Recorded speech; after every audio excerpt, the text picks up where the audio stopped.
and welcome back to BookTube with Amy. So I have seen a lot of the videos going around where people are reacting to 1-star reviews of books that they rated 5 stars.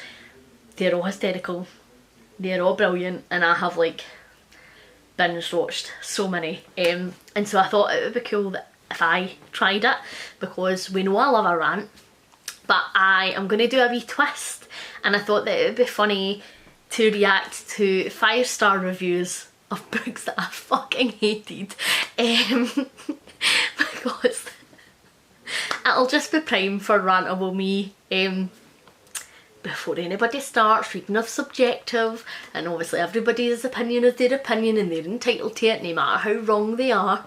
But I just thought that this would be sort of a funny wee video to make. So the first book that I am going to pick that I properly really hated was one of the first books that I read because of BookTube and BookTube peer pressure, and that is The Story of the Eye by George Bastille. And I know that I talk about this book a hell of a lot, but like, see, if you lived through reading this book, like, you'd understand that I need to do something to have made that worthwhile. So see, if that is getting constant content by talking about it, then like that's what we're going to do. So Story of the Eye by George Bastille gets an average rating of 3.67 stars on Goodreads and has 1,733 reviews. And can I tell you that that is 1,733 too many people that have read this book. Right, let's see if we can find any 5-star reviews.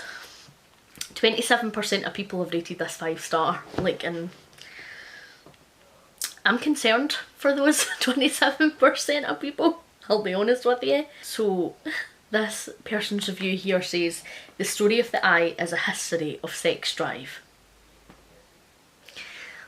If that is what tickles your pickle, my pal, I am concerned for your behaviour. Concerned. The Story of the Eye is a turbulent stream of pornographic consciousness. It is, but disgusting pornographic consciousness. The Story of the Eye is a lunatic confession of a paranoid, a smart mockery of psychoanalysis, full of cultural reminiscences from Justine Marquis de Sade to Unchained Angelou by Louis Brunzel, notwithstanding any moralising libido keeps ruling. Right, I am not even smart enough to understand what this review is saying, but like, most of the review is just like their favourite quotes for the book, and they're gross, and I'm upset that I've had to read them. Somebody else has said, dirty, sick, erotica, yummy. I would not use yummy as an adjective to describe this book, let me tell you, not at all. Right, somebody has written an essay, let's read this. The Story of the Eye is not necessarily a novel that is meant to be understood. What's the point? Like, genuinely, what is the point? Why would I read a book to not understand it? Surely the whole point of me reading it is that I want to understand it, and for it to tell a story to my brain. Is that not like the entire point of reading? No. By that I don't mean it has no profundity, meaning, substance that one should extract when reading this once or twice like I had to. Oh my god, they read it twice, what a fucking creep.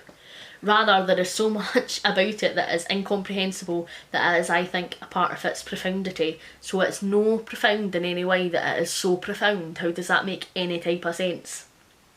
In less pretentious terms, thanks. The Story of the Eye is a surrealist piece of literature in which extremities meet, melt, indulge in one another's worlds, because that is exactly what surrealism is, a collision of a dream and reality. Like, I'm not being funny, but if you're dreaming about anything that happens in The Story of the Eye, go see a fucking doctor. When dreams and reality collide, it's hard to say which is which, especially when things almost make sense but not quite. Is the egg an eye, is the eye an egg, and is something else entirely, and whatever it is, may it be tangible at all. Like, I get surrealism, and like, it's never really my cup of tea. I think if it's used well as a part of a book, that's fine, but if you're trying to claim that the entire book is surrealism, and it's so profound that, like, it's so unprofound that it was profound, and that it's not been written to be understood, like, why have you gave this book a 5-star? Because that to me seems like you're roasting it, eh? Or is that just me? What absolutely enamoured me about Bastille is his ability to write obscenity veiled with beauty. We know I am not a fan of the flowery writing, right? And I appreciate that you can write beauty in other ways, but let me tell you that there is nothing in that book that is written beautifully, like absolutely nothing at all. I don't know how you can make people just pissing themselves constantly but written in a beautiful way. And like, it's not like any of the sex scenes were beautifully written, like half them were rape. or involved piss or eggs or dead folks' body parts. Like, I'm sorry, but if you've rated this a 5-star, there's something wrong with you. Absolutely something wrong with you.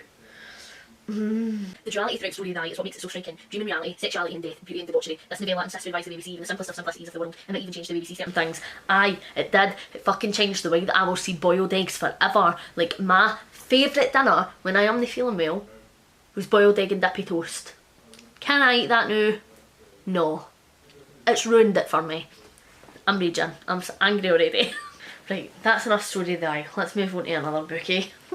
Right, next up, we're going to talk about Nothing But Blackened Teeth by Cassandra Cole, because that was one of my most anticipated reads of last year, and I was like buzzing. I got an arc for it through Neg Alley, so I'm glad that I didn't spend actual dollar on this book because it was atrocious.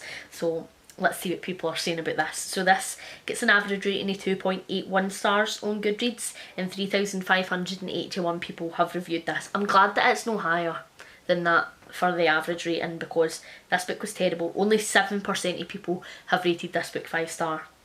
That makes me happy. No offence to the author, like, I'm sure, you know, they aren't very pleased about their life's work getting slated, but I am just not here for it.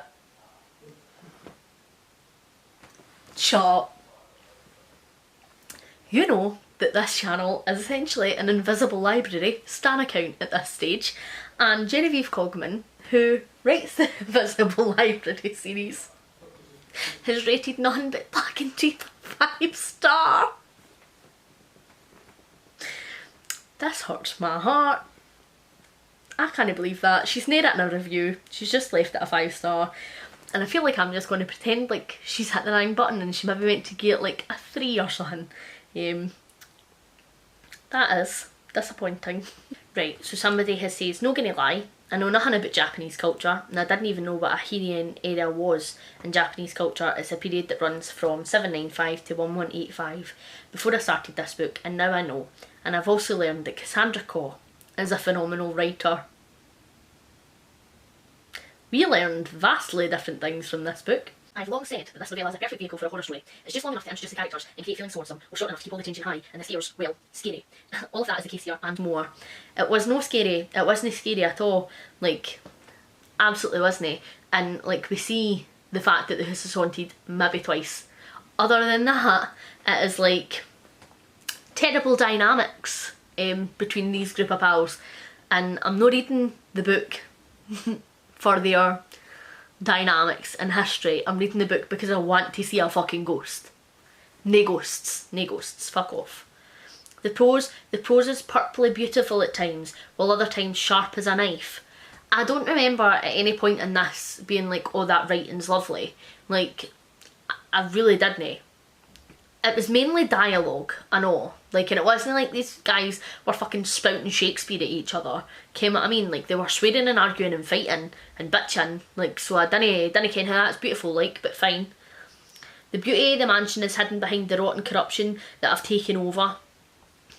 And the way that Cole describes how that came to be is gorgeous. The imagery is vivid and bright, and I had no problems picturing any of the scenes, while at the same time the sharpness of the prose could be like a knife point. Right, you've said that, so... For example, I hope the house eats you. It doesn't get much sharper than that. I'd hate to say that it does. I think that is a pretty tame bit of dialogue, but fine. I think I'm going to leave this review at what I've already written. I didn't want to give any part of the story away, but I will add that Cassandra Cole is a force to be reckoned with, and I can't wait to read more of her work. My highest recommendation. I mean, like, you did give bits of the story away though, didn't you? Because, like, you says that the house was eating cunts. Quite a big spoiler, but whatever. Shite.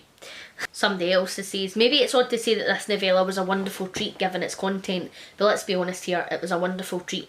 The writing was gorgeous and it truly felt like I was in the story. The beginning confusion of the dynamics of the friend group slowly being unravelled as the story gets darker and darker was easily my favourite part. I can't even begin to explain how I felt, and then just at the ending was a cherry on top, just the right amount of shock and blood, amazing. I, like, at no point connected to any of the characters in this book. I thought that they were all arseholes, and like I didn't care about anything that happened to any of them, and I didn't feel like it took a while for things to be revealed. I feel like it was pretty much like, and this is the backstory, introduce this character. Like, I didn't feel like it was written in a fucking ingenious way or anything. And also, this person says trigger warnings, gore and body horror. This is probably one of the least gory books that I have ever read. So like, if I've ever recommended you a horror book, know that that'll be gory as fuck and far gorier than this. And I don't think that you could class this as body horror. It's certainly not the body horror that I like to read. I am consistently stunned silent by how amazing authors and terrific books are treated in this community, and god damn it, the rating average of this book speaks volumes as to why. Reviews saying there are too many big words, or how the reviewer doesn't understand the difference between character and narrative voice, or absolutely asinine personal attacks on the author strike me as at best idiotic, and at worst basement dwelling levels of humanity. Speaking here of the personal attacks on the author, you uncouth troglodytes. Cause word choice is concise and poetic, and there are readers complaining that aspect. Fucking what? Objectively, cock and write their ass off. Subjectively, you might not like what you claim as purple prose, but at the end of the day it says more about the reader than the author. This book is not verbose, it does not meander into flowery language, it punches and slashes and snaps and kicks and gnaws at you.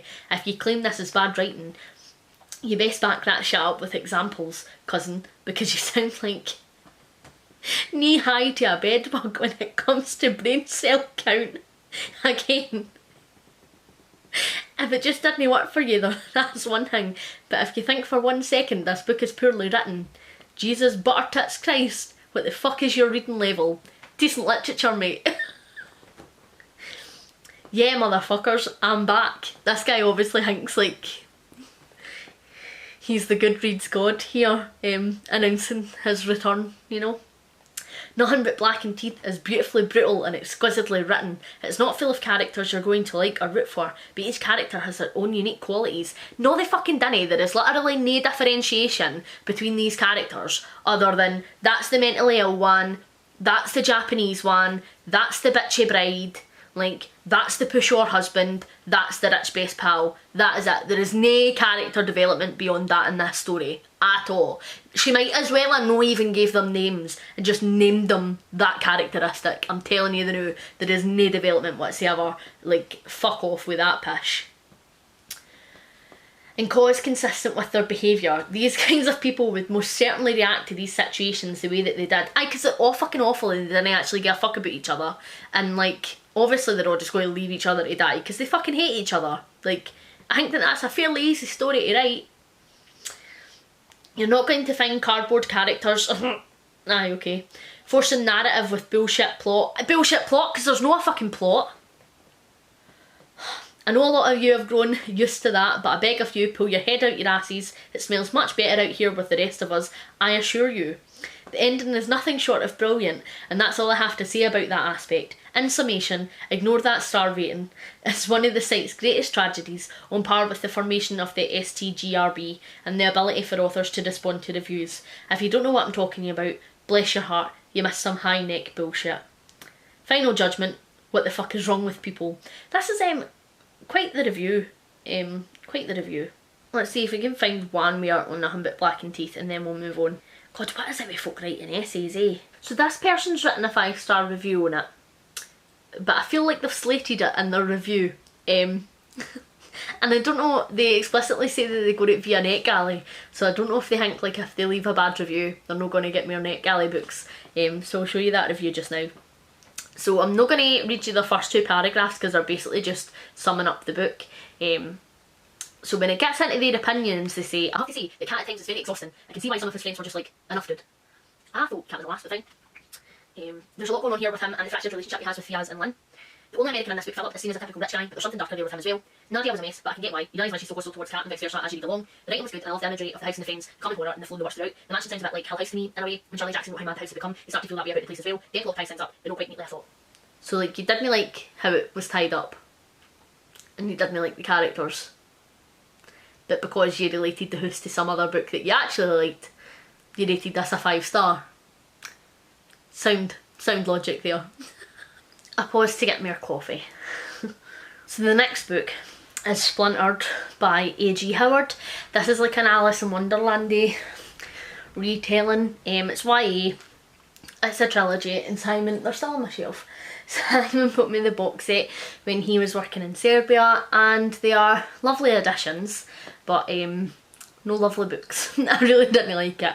So this gets an average rating of 3.91 and has 8,131 reviews. 38% of people who read this rate it a 5-star. So this person says, for this review I will be utilising the gloriously expressive face of Tom Hiddleston. Just one thought, I would basically just like to say one thing. I love you. When I saw the plot for this book, I was a little unsure. I love Alice in Wonderland, both the book and the Disney movie, along with like every adaptation there's ever been. There's a bit about Alyssa that made to be increased, sounded weird, and I also heard some negative things about Alice in Zombieland, so sort of wary of any YA takes on this classic. I'm here to tell you, don't be afraid to read this book, it was wonderful in every way. Basically this book made me feel lots of feels of the good kind, and then has another Tom Hiddleston gif. This is one of those times where I can't find anything to criticise. Oh, I can. I like the heroine, I like the love interest, yes too. I like the pacing, the plot, and I like the writing style. But probably my favourite part of the book was the world building, the Islam. Howard takes the original Alice mythology, not only expands on it but also changes it in a lot of ways. This is not the Wonderland from Lewis Carroll's children's book, it's darker and more terrifying but still magical and gorgeous, and I kind of wanted to live there despite the scary bits. Howard's writing is very visual, conjuring up these great images that really help you share her vision for Wonderland. I think this is very beautifully, and I can't help wishing this could be a movie or a TV or something. I feel like it would be gorgeous. Now, I must gush about the romance. Hats off to you, Miss Howard, for writing not one but two very hot boys, one of which was super creepy but so totally awesome, and the scare the pants off you sort of way. Why is he awesome? Because he's freaking Morpheus. And most of you probably think when you see the name Morpheus, and then it's a Morpheus for the Matrix gif.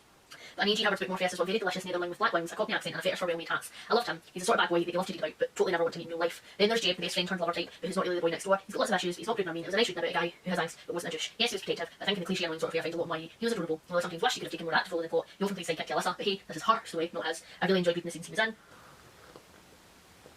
Splintered is probably one of the coolest, most imaginative YA books I've ever read. It's a mixture of a lot of my favourite things, and I found it a lot different than other fantasy titles out there. It sidestepped a lot of the cliches, it fucking does not. It is one of the least original YA fantasy books I've ever read in my entire life, and I know that YA fantasy is tropey as fuck, and that's partly why I like it. But that book was fucking something else. That was like a caricature of a YA fantasy book. So the fact this person's sitting there telling you it's so fucking original, it isn't. That's total lies. And the premise is just so incredibly interesting that it was impossible for me not to fall head over heels for it. This is my first 2013 debut read and it was awesome. And I will most certainly be reading future books by A.G. Howard. I would not. I didn't even read the rest of the series because I read the first one and it was so fucking bad. It's just like so cliche. All the characters are fucking annoying. Your main character, she's just a wee pain in the arse. Like, she's just so fucking frustrating. And it's just so tween, and like there's so much of the book that's just focused on describing what she's wearing. And like if I wanted to fucking go through somebody's wardrobe and have a rake a book, then like a rake a book, then I would read a book about that. Annoying. That's it. There is no other reviews that are 5-star for that book. So that makes me feel a wee bit better. Well, day one more. Let's see what else I rated a 1-star. Let's go back to the beginning of last year and see what I was up to. Oh, clicking on shit I didn't mean to click on. Oh, here's one. So, Diary of an Oxygen Thief by Anonymous. Would not recommend. It's ridiculous as a book. It's basically the diary of a guy who treats women like absolute shit and drinks too much and wants the world to feel sorry for him because he's realised he shouldn't have done that. It was just a book of misogynistic drivel, and it was awful. So this gets an average rating of 2.91 on Goodreads. Pleased about that. And it has 4,745 reviews, and 14% of people who read this rated it 5-star. This is an honest real account of the legacy of pain, neglect and abuse, what was done to us, what motivates others to harm us, and what we are allowed them to do. The opening line, like heart and bells, grabbed me, and the following pages made my heart pound as I realised that what was done to me in my lifetime was all documented in this diary. An alcoholic's account of his misogyny is brutal and hard to take, but at times the author makes it easy to read because of his honesty, grace, and introspective remorse, all interlaced with humour. It is not a funny book. I read it in an afternoon, I laughed out loud, I cried, and so hard I had to put it down to stop my heart from beating so hard. I've read it twice since first picking up 6 months ago. This book has a blog where the writer gives more detail, and the delicious experience of peeping into someone's private diary continues. Shite. Absolutely shite. The book wasn't funny. Like, and I don't know how you saw yourself in that book if you're the victim when it is all about how we should now pity him. Like, shite. Then somebody called Edward Cullen's Girlfriend class and said, I really enjoyed reading this book. I think a lot of people dislike this book so much because they don't understand that you're meant to like the main character. I've seen people say it's poorly written and I completely disagree with that. I think that has been expertly written to make the audience hate the main character. I've also seen things saying it's something someone with a superiority complex would write, and that is completely the point. A lot of people who have read it have completely missed the point that he is a narcissist, he's an unreliable relator because he's paranoid, which is caused by his overwhelming victim complex. This book tells the perspective of such a horrible person very well, in my opinion. It's a very good book. Like, aye, but what's the point? Like, if it's just to tell a story about a shitty person, there are hundreds of books that can do that. And you didn't even need to read a book to do that. You can literally just find shitty people on the internet and find out about their lives. Like, there was still supposed to be a story there, and there wasn't. Like, shite. I feel like there's a theme here that when people are disliking a book, that people who liked it just say, oh, but you missed the point. Like, the point is this. And then when folk are like, I know I got that, but that's why I didn't like it. Somehow, like, the people who didn't like it aren't intelligent enough to have that opinion, but the people who did like it are, like, the smartest people in the room. See a lot of that here. Wow, no, this person's wrote a proper essay. I am nae reading that. I am nae reading that. It's a diary. That's why the writing is all over the place with no plot, and that's what I loved about the book. Aye, because we absolutely stan books with no plot. That's what we love. It was really interesting to read from a narcissist sociopath's point of view, reading how his mind worked and how people like him think and react. I'm not saying I agree with how he treats women. He's a fucking piece of shit. He plays the victim too much and deserves everything bad coming for him. I can understand why people hate this book, but I feel like people read it with the wrong mindset. I think that, like, it's fair enough to say that you're writing a book about this type of person or this type of character, and so then you're wanting people to, like, have an insight as to how that person's mind works, and, like, that's interesting. But you didn't get a lot of that in this book. It was literally just screeds and screeds and screeds of his diary about how he was getting drunk and treating women like shit. There wasn't a lot of the introspective, you know, intelligent, reflective side of things that everybody in these reviews is making out that there was. There was maybe like 1 page of that compared to like 30 pages of misogynistic abuse. Don't feel like these reviews warrant that ratio, to be honest, but alright. And I get that if it's a diary, so the writing style being all over the place, but like, even if you're writing a diary for now, right, if I started writing a diary for now, then it would go for now onwards, and like, I'd maybe talk about things in the past or whatever, but then I wouldn't be like, oh, and then this happened, and then move on to present day and ignore that, and then, you know, reference it later on and then ignore it. Like, I'd tell you what happened if I wanted you to know. So I don't feel like that is a valid excuse for the writing style being everywhere. I think the book was very poorly structured, and no wonder it was published anonymously, because if I had wrote this absolute shit heap of a book, I would publish it anonymously too. Wow, so many 1-star reviews. Oh, right, here we go. Let's read this in. So, prepare thyself. The book actually obtained my attention with a mere opening sentence. I like touching girls, mentally, not physically, which was enough to propel me into the depraved, degenerate and inconsiderate mind of the author. With just reading the first page of the book, I knew that the author must have experienced a series of ordeals in life for this misogynistic way of living to do it fuels his world of hurt. However, it was not anticipating the amount of turmoil within him and the hatred that self inflicts, but also his desire to pursue women to fill the callous gaping hole within him, which is only satisfied by the significant exploitation of their emotions and result of merely enchanting the trust and love for him completely. Use punctuation. The book made my heart swell with remorse and sympathy for the women he handpicked to endure his twisted, tormented ways in order to appease himself. Despite the book accounting some of the most heinous, premeditated acts of a human being can do to another emotionally, I couldn't help but being thrilled by how the author strips his mind bare and presents his most inquisitive predispositions to an audience. That is bullshit, because like literally none of the female characters in this book are fleshed out at all, bar one. The rest of them is literally, you get a name, this is who she was, this is how I met her, like decided I was going to do this to her and this is what I did. Like, so to say that you felt for them I think is bullshit, because how can you feel for a name? Like, it wasn't like you got a lot of their pain or their anguish through this book. Like, ridiculous. And also, like, you've obviously picked up because you think that this poor wee guy is broken and you can fix him, and like there must be some long lost reason or emotional childhood trauma as to why he acts this way. And he doesn't. He's just a dickhead. So, it's not very profound, like it was about a guy fucking or woman. He was a fuckboy. He wasn't some absolutely fucking profound genius guy who gave you a glimpse into what it's like to live the life of a fuckboy. Like, it was just a shite book, mate. It's not that profound. The author really zones in on pitiful but realistic themes of how hurt people more skillfully, which is the nature of countless emotionally damaged people. When humans are sustained to either physical or mental abuse, we can sometimes counteract that agony in the form of inflicting equivalent pain on others for contentment. The book illustrates human frailty in the most honest, raw and sense in terms of humans being able to find satisfaction in manipulating those who love you to reflect their inner torment one's experiences. Overall, I would recommend this book to those who are mature enough to consume the disheartening truth of human faults in the form of desire to make others succumb to the torment one undergoes. Since the books include many sexual encounters and explicit details, the book isn't one for a young audience, and I would advise against recommending this book to anyone younger than 16, because the issues addressed pertain to malign experiences and raw emotions of heartbreak one wouldn't completely comprehend with the lack of knowledge in the world of hurt and love. I wouldn't recommend that book to anybody, for it was shite. For it was really shite. I just feel like people are trying to make it like it was some big clever moment, like there was some, I don't know, some profoundness to this, which there just wasn't. It was just terrible, like absolutely terrible. That's it for the day, because I've managed to make myself thoroughly raging, which is always great, always great.